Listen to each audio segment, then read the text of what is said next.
Ito, malupit para sa kanan, representing schizophrenia, magigay para Juan Tamad. Samain ka, wag natangkain na iyong banggain ang bihasa na sa tinta. Sino na? Isang minuto ay Juan Tamad, oh. Lemig lang. Check. Nagkalat na naman ng mga bobo't matatalino. Kaya iniisip ko kung kailangan pa ba ng magandang intro. Paano mo malalaman kung talagang yung pure freestyle ang dalang stilo? Paano mo malalaman kung sino may kasalanan kung wala naman testigo? Kayo mismo, Pilipino.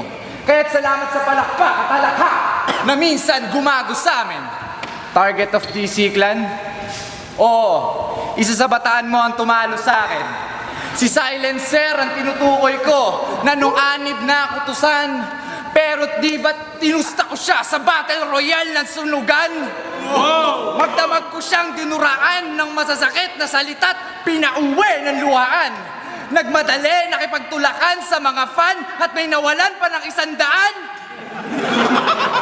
Mandurukot! Saang basura mo ba sa Las Piñas sila napulot? Ha? Rene Boy Target Palma? Dilata-dilata mata, kala mo laging nakatax ba? Ikaw yung pinapangit na bokalista ng bandang kumanta ng Narda. Kung si Delo mukhang janitor fish ngumiti, ikaw mukhang karpa. Kung si Silencer mukhang taga-benta ng item, sir, ikaw mukhang tulak ng ganja. Sunog bag ang tambay sa kalsada, magpatulong ka pa kay Apex at Abra, hindi kayo uubra. Dahil kayo'y magsipila sa pagbuga ng hininga ko'y para kayong mga dominong isa-isang tutumba. Time! Sa minuto ay target. Time! Time! Sa minuto, Juan Tamad. Yo! Galit na galit si Target. Yan sinasabi ko, shabu ka ng shabu at kaululan mo sa chonky. Piling boss ng DC Clan, nanatili ka lang nabatukan ni Don G. Gusto mo ng laitan ng mukha, ha? Teka, yung baba mo parihaba.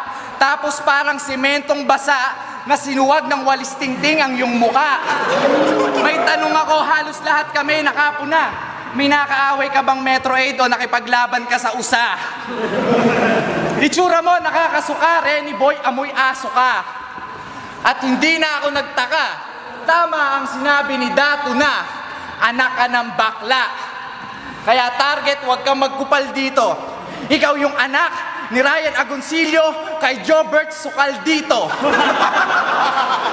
Or ginulping Margarito, hawig ni Jobit Baldivino, mukhang naluging Al Pacino, amoy puking walang ligo. Freestyle lang yun, tol, di ka na mabiro. Pero ang lakas ng tama mo, may 1 milyon daw siyang pera galing sa kasino na winidraw niya sa bangko. Walang maniniwala sa'yo, lasing ata kayo, gago. At saan nyo makikita? Sa freestyle session nila ni Saito. Sakto, mukha kang gym instructor ng Taibo.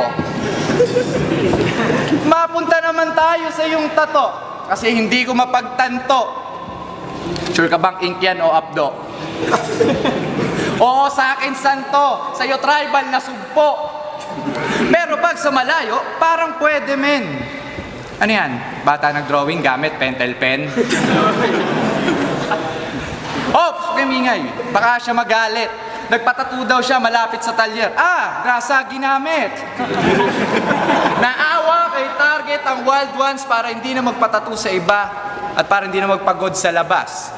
Basta i-promote niya raw ng malakas na ang gig na ang ing ang ginamit ay tamod ni batas. Nag-iisip ka ba? Nananaginip ka tanga.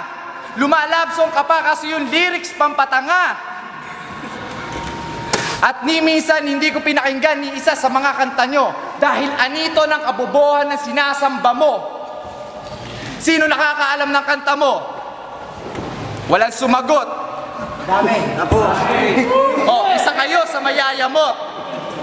Kasi lahat kayo mga tanga. At yan ang sumisimbolo na ang utak mo nasa paa.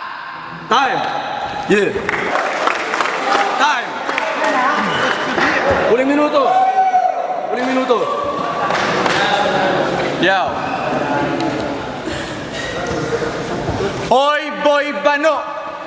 Bakit tabingi ang yung tayo? Huwag mo nang itangge, hindi ka na lumaki sa kakabuhat ng binibenta mong taho. Mamang palumbalo, ako'y humirit. Inalok ako ng ekstrang arnibal, aba, at mainit. Hindi na ako umulit. Alam mo kung bakit? Kasi galing pala sa nagbaba, ganyang singit. Ang dami mong kagaguhan. 25 taong gulang na mukhang mangkukulam, kahawig ni Elizabeth Orobes ang nag-adik, nunal na lang ang kulang. Bayag ni Andy Jeet, silencer ang inuulam. Ngayon rumespeto ka kay Juan at sa flip top dahil dito ka may utang. Ang sarap mong ipaupak sa parak na batak. Nakakahilo kasi yung amoy mo, parang sapak ni Manny Pac. Yang kilikili mong puro libag, dapat kaskasin ng hollow blocks. Kasi hindi ka tatablan kahit maligo ka ng axe. Kaya wag mo nang itangge. Ha? Idol kita, gago. Kabisado mo na rin yung lyrics ng Sati ng Gabi. Fans ka rin ng Schizo, in short, idol mo kami. At baka ikamatay lang ng hip-hop. Pag ikaw ang inidolo, parang ang lapit ay 1 inch sa dinamita. Isa kang bitch, ikaw ay snitch ng schizophrenia. Time.